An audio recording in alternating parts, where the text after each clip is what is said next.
The following is intended for mature audiences only. Discretion is advised.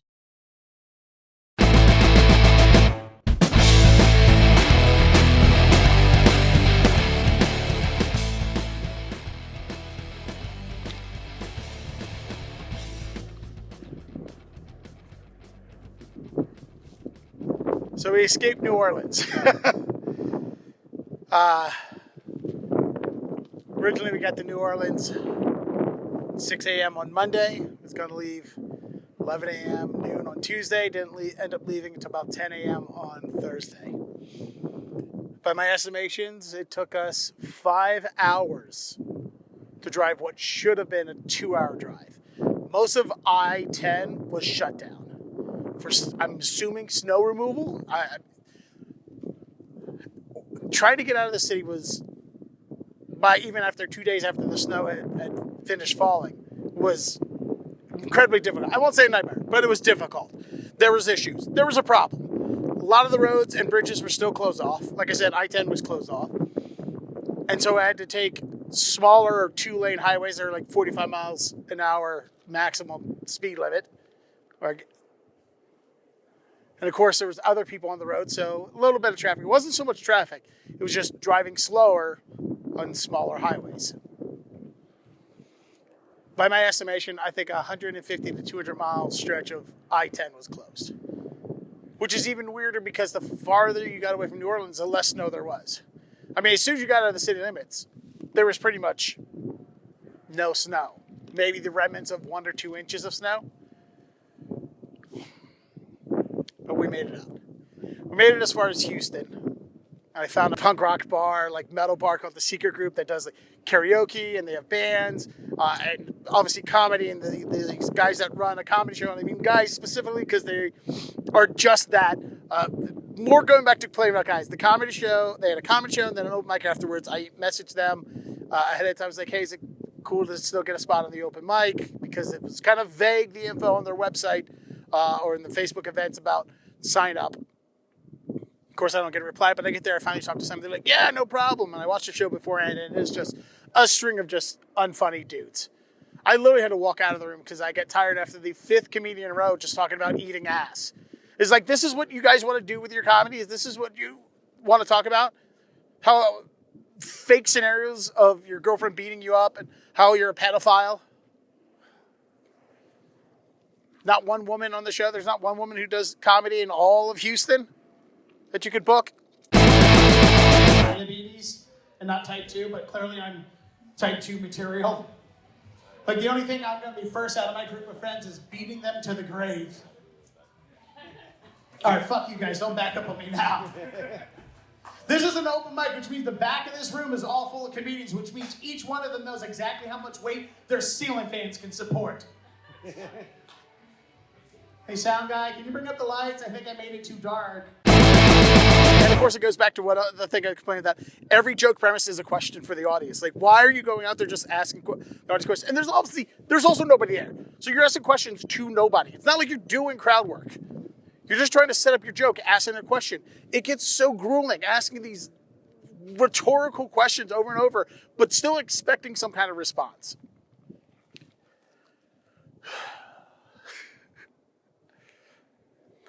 I drove west as fast as I could down Route 190 for that. Of course, by the time the open mic starts, the room actually filled up, and there was a few comedians that were kind of funny, a little bit. Like, the room kind of became responsive. There's probably about 20 or so people in there, but of course, as soon as they start the open mic, a slew of more unfunny guys come along and just walk the entire room. Half the audience had left by the time I went up, and I was only comedian number 6, number 7. My set went all right, given the scenario. But it's hard to try and get a beat on these jokes of what's working when the room keeps getting walked out and killed by a group of, I'm going to talk about how I'm single and how my ex-girlfriend likes to eat ass. And you know what? Watch out for me. I'm going to fuck your kids. Out of context, that's a very disturbing sentence. Even in context, actually, it's a disturbing sentence. But sister's getting better with the drive. She actually is napping a little bit. It takes a few hours of driving for it to actually lay out and stop panting and relaxed. I mean, this morning, after we left Houston, I'm on our way to El Paso. Hopefully we can find a spot to do something tonight. And then, by my estimations, I'm a day behind. Because I wanted to spend 2 or 3 days in Texas, Dallas, Austin, maybe Houston. And then move on to Tucson today on Friday, which that's not going to happen. I could probably make it to Tucson tomorrow. I can make it to Tucson tomorrow.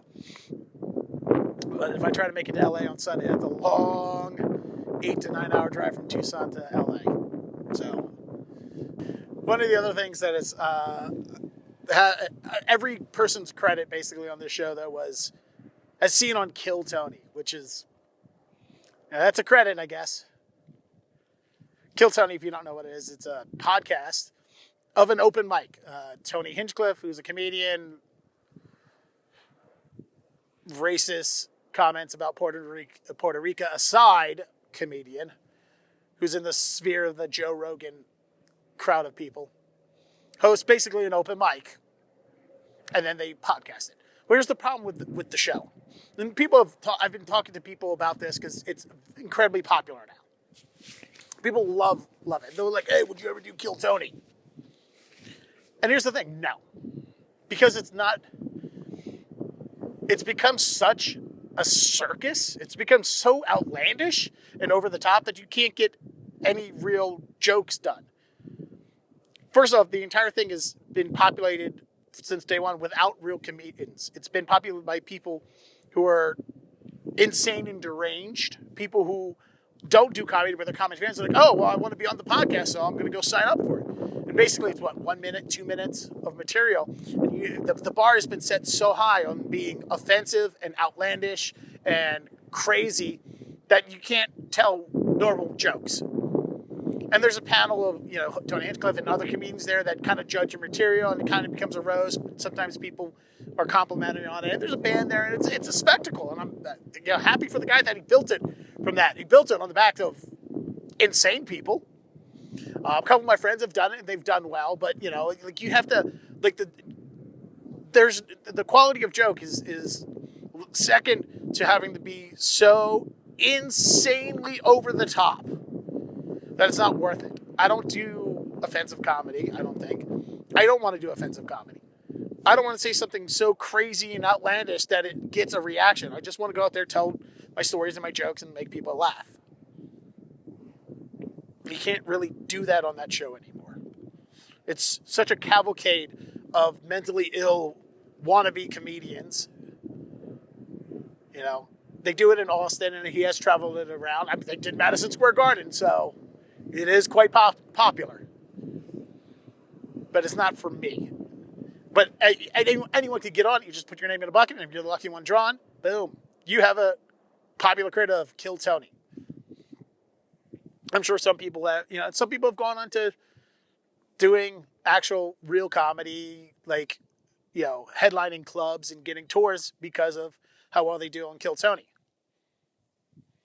But a lot of those people were doing comedy about their disability or how they're disabled, or there was one woman, Tina Frimmel, I think her name is. Her entire set is about how she has a incurable disease. She's going to die. And so everyone's like, it's the darkest of dark jokes about it. And it's great for her that she's writing comedy about it. But how is that going to compare to anybody else's normal set of just jokes? When you have a cavalcade of dudes who want to hear some woman talk about how she's going to die because apparently they hate all women anyway. I don't know. All right. Maybe I'm going a little too far.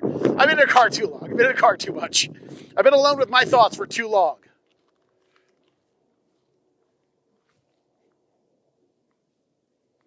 So let's just look at Texas for a little bit.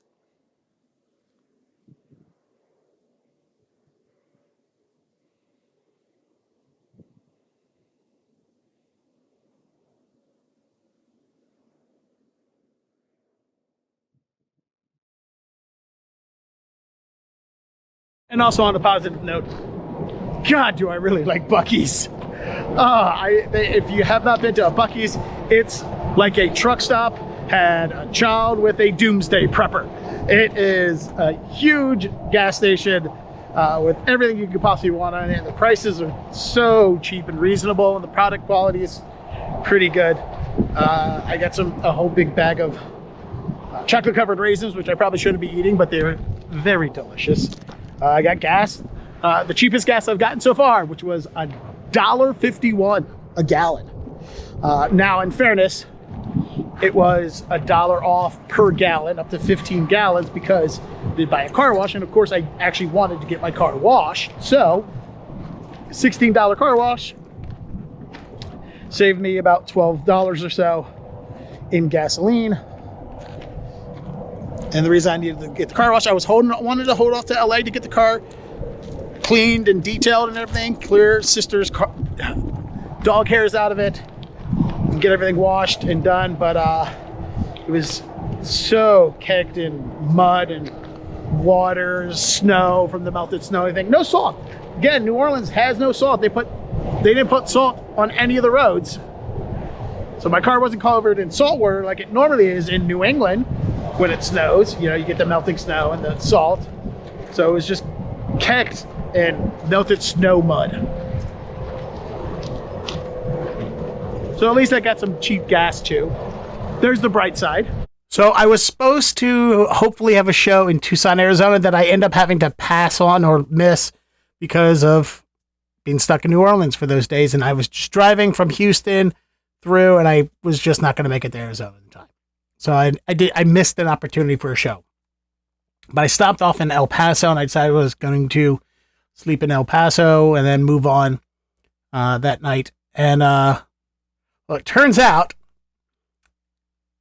El Paso is very close to the Texas-Mexico border. I didn't know that because I wasn't looking at it where it was on the map.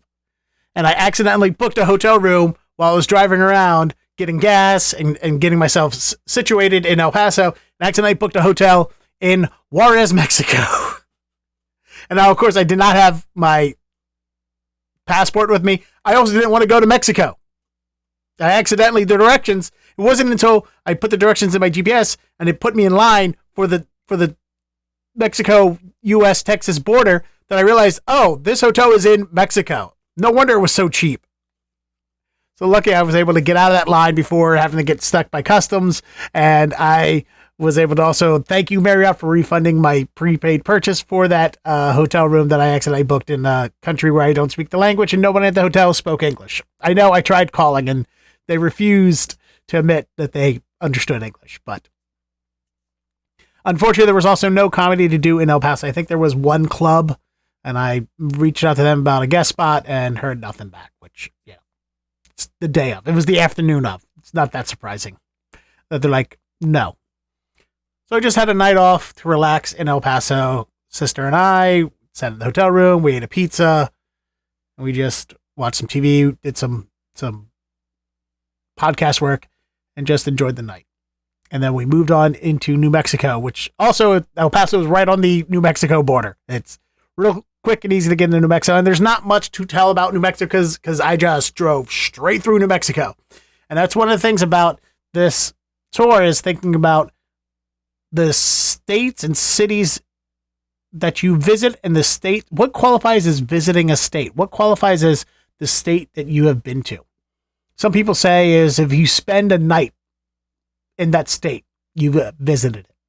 I don't know if I agree with that. I definitely don't agree with if you just drive through it, you visited it. That's definitely not the way it is. But I've also been to New Mexico before. When I was younger, in my teenage years, when I was a Boy Scout, we went to this very famous Boy Scout camp there in New Mexico called Philmont Scout Ranch. It's a world famous Scout Ranch. It's in Cimarron, New Mexico. It's just outside of the city of Cimarron, New Mexico, which literally is a one street light town. It's in North New Mexico. And it does still, even to this day, hold a special place in my heart. Like it's this a very famous Boy Scout camp. The way it works out is, at least when I was a child in the 90s, at least in Maryland, if your scout troop wanted to go to Philmont, there was a lottery because they couldn't accept everybody because it was so popular. So, and I'm pretty sure the lottery meant if you didn't get in the lottery this year, you're automatically guaranteed a spot the year after. And then whatever remaining spots were lottered. lottoed out.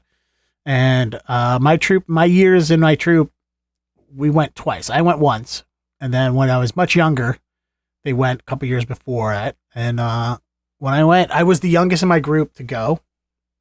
I think I was either freshman going to sophomore year or sophomore year going into junior year.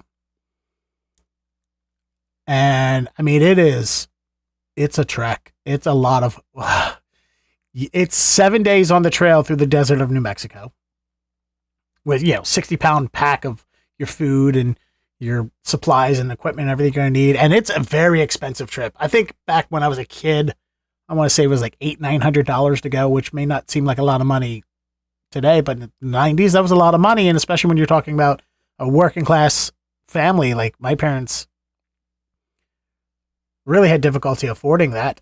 And then you got the equipment too. It's not just the cost to go, because it's 2 weeks. It's your airfare, your flight to and from New Mexico. It's your, the way it works is you fly out to New Mexico, and half the groups in Maryland, the Boy Scouts of America of Maryland, half the troop has a layover on the way to New Mexico or to Denver, and you get a direct flight on the way home, or vice versa. You get a direct flight to Denver and a layover in Chicago on the way back home. We had the layover in Chicago to it. And I point that up because I've been to O'Hare, never been to Chicago up until last year when I visited Chicago earlier. Yeah. But I mean, somebody would ask me about visiting Chicago. I was like, I've been to O'Hare. That's it. I think we can all agree that does not qualify as visiting a city if you're just a layover at the airport. So you land in Denver, you get on, they put you all on a coach bus, and the coach bus drives 2 days down to Cimarron. You spend one night over sleeping in the gymnasium of this college that has a connection to a native dance group, and they do a whole dance performance for you and educational stuff. And it meant a lot to me as someone who's native and someone who grew up as a, ceremonial performer and native dancer. Yeah, there's a thing you never thought you were going to hear, but yeah, that was a very close to my heart there at the time.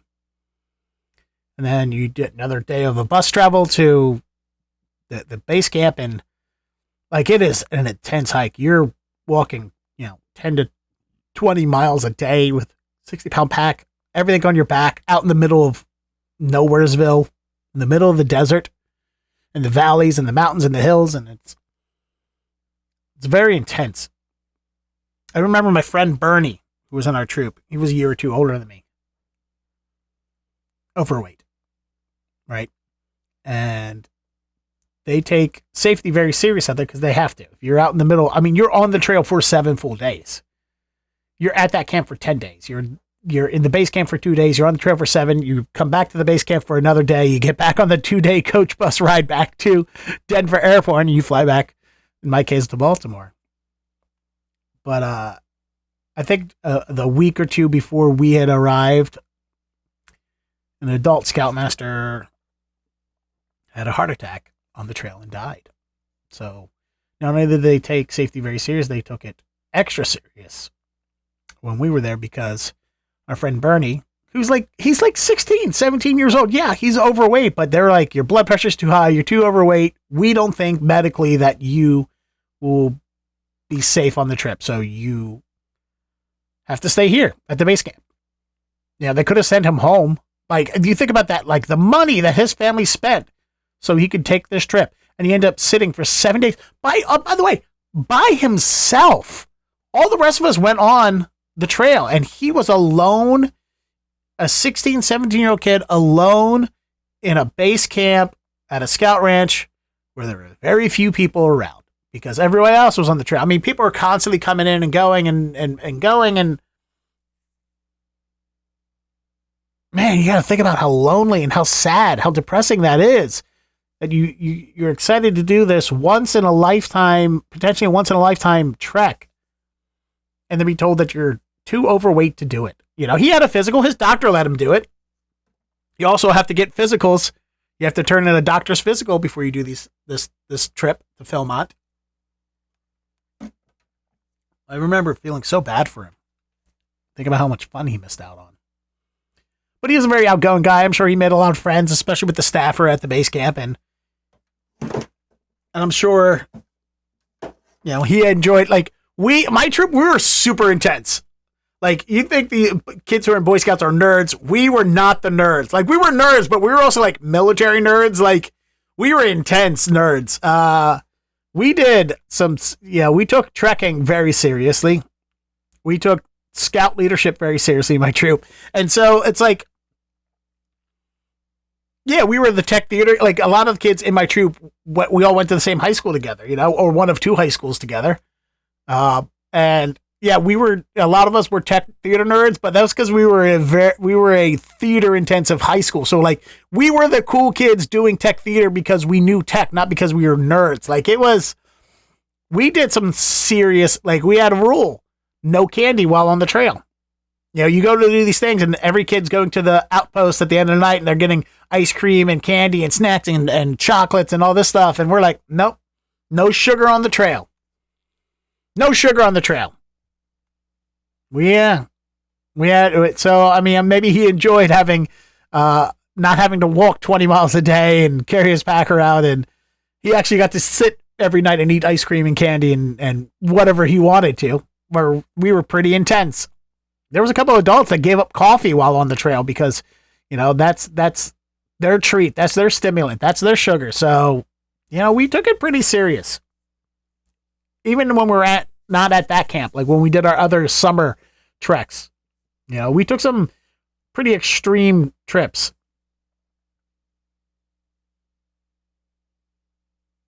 But that's my experience with New Mexico. So I didn't really feel bad about just driving straight through New Mexico. I did stop off.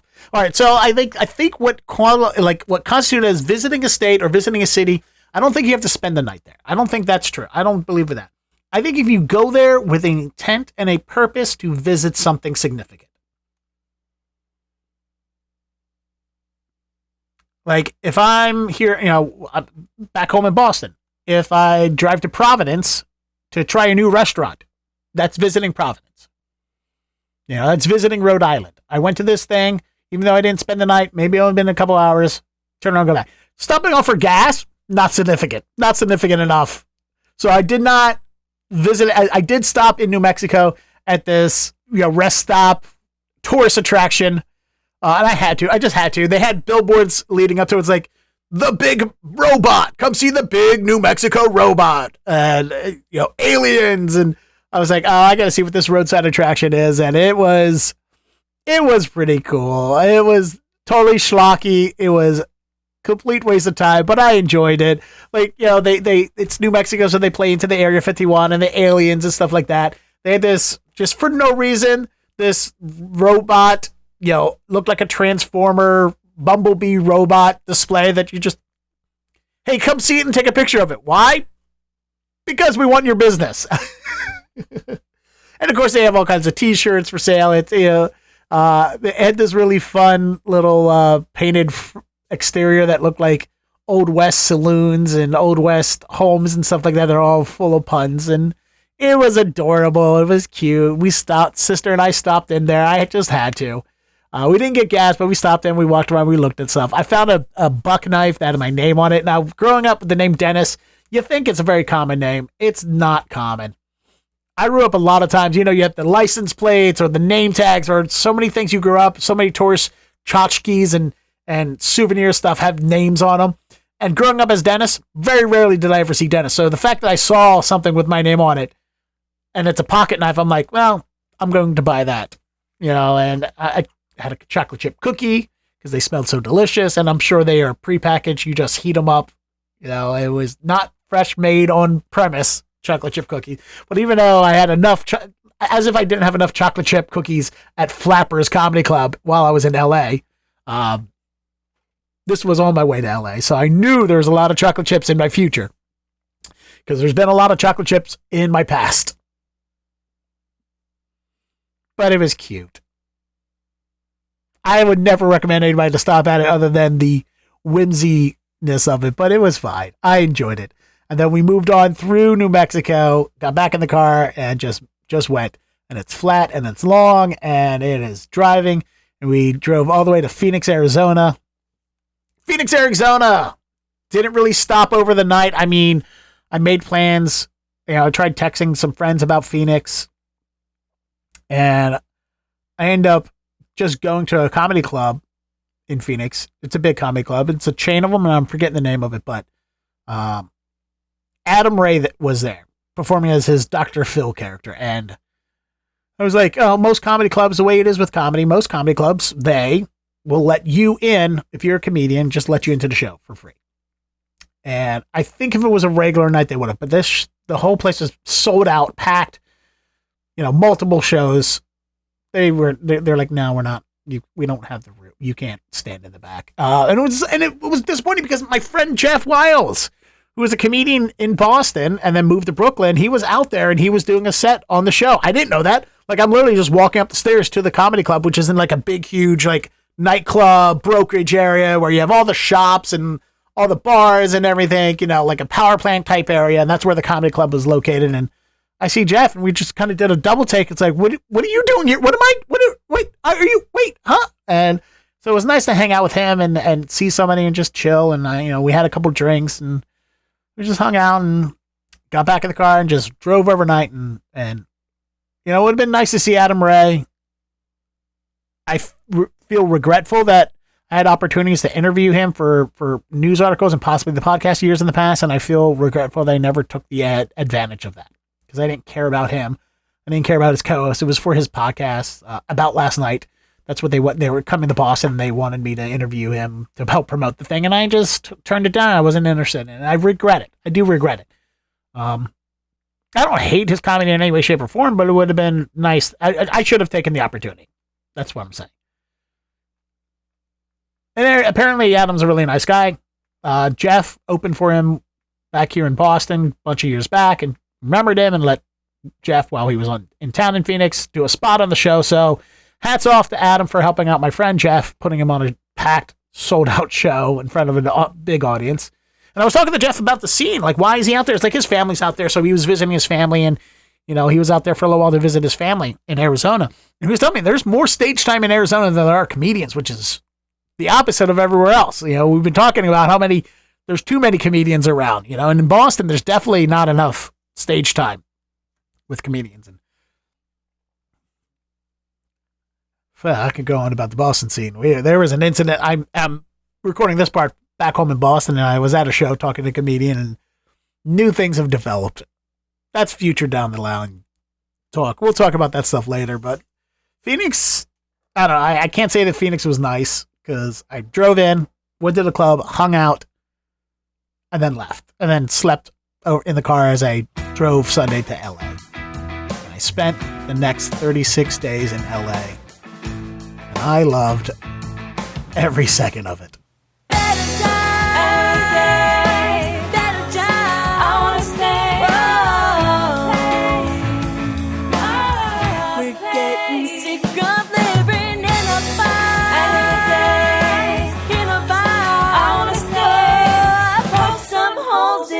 Time.